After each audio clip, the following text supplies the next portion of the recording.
Hello friend, आज हम BSc stock analysis करेंगे और देखेंगे स्टॉक में हमें क्या अपसाइड यहाँ से दिख रहा है और हमारा रिस्क रिवार्ड कैसे बन रहा है कि यहाँ से हमारा अगर करंट प्राइस में बाई करेंगे तो हमारा क्या रिस्क रिवार्ड बन रहा है। ठीक है, तो स्टॉक का हम डेली चार्ट पे जब देख रहे हैं तो क्लियरली स्टॉक जब इसका फुल चार्ट देखेंगे तो देखेंगे कि स्टॉक 500 से जो मूव दिया है वो ऑलमोस्ट 2600 तक का ये यहाँ से अपसाइड दिया, वो भी 500 से विद इन 1 ईयर। तो एक साल में ऑलमोस्ट 5 टाइम्स भी ऊपर का रिटर्न स्टॉक में काफ़ी अच्छा मल्टीपल रिटर्न दिया है स्टॉक ने। और उसके बाद अगर देखा जाए स्टॉक में जो 2600 का हाई बनाया उसके बाद स्टॉक ने करेक्शन दिया और यहाँ पर एक बॉटम बनाने का भी देखिए कि एक हैमर कैंडल बनाया था, उसके बाद स्टॉक ने उसका ब्रेकआउट दिया और फिर से हाई पे जगह रुका। ठीक है, और वहाँ एक बेरिश कैंडल भी बना तो वहाँ से जान सकते थे कि ये हाई है तो वहाँ से हो सकता है कुछ करेक्शन वगैरह देगा और वहाँ से करेक्शन दिया है। और आज का जो पैटर्न है जो ऑलमोस्ट 7 से 8% तक का मूवमेंट दिखा आज का दिन में, अगर पूरा कैंडल को देखेंगे तो फुल्ली ही मतलब पूरा दिन भर ही बाइंग ही रहा है इस कैंडल पे। तो इसका अपसाइड एक ही रीज़न से कि कोई इन्वेस्टेक बोल के कोई ब्रोकर है वो इसका टारगेट को अपग्रेड किया है 3000 तक का, तो उसके कारण इस रैली रहा है। और कुछ टेक्निकल भी है कि जैसे बैंक एक्स का टर्नओवर कुछ ज़्यादा हो रहा है उसके कारण भी। ठीक है, और इसको ट्रेंड लाइन में भी देखेंगे तो तीसरा बार ये सपोर्ट लिया, हो सकता है इसके कारण भी हो।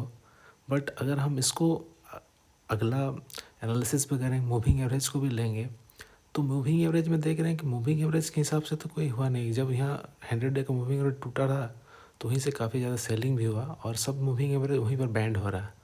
तो अभी भी स्टॉक में एक हार्डल एरिया है जो 2300 का एरिया है। जब तक इसके ऊपर क्रॉस नहीं करता है स्टॉक तो यहाँ से अब न्यूज़ के हिसाब से अगर क्रॉस कर जाए तब तो अलग बात है, वरना इस स्टॉक में हो सकता है यहाँ से अगर फिर सेलिंग शुरू हो गया तो स्टॉक में जो बेस बनाया था उसको भी टूटेगा और वहाँ से अगर फिर से ब्रेकडाउन दिया है 200 डे का मूविंग एवरेज तो वहाँ से तो फिर स्टॉक एक नेगेटिव या डाउन ट्रेंड में चला जाएगा। ठीक है, तो हमारे लिए क्या इम्पोर्टेंट यही एरिया हो जाएगा कि हम 2300 के एरिया को मॉनिटर करेंगे। स्टॉक अगर उसके ऊपर सस्टेन करता है जो हमारा ऑलमोस्ट सभी मूविंग एवरेज वहीं से बैंड हो रहा है तो हम स्टॉक पे बाई करेंगे, वो भी ज़्यादा नहीं। मूविंग एवरेज का जो लोअर एरिया होगा 2 से 3% तक का स्टॉप लॉस लेंगे, ज़्यादा नहीं। तो पहला टारगेट हमारा ऑलमोस्ट वहाँ से निकल के आएगा 2600 से 700 का पहला टारगेट होगा।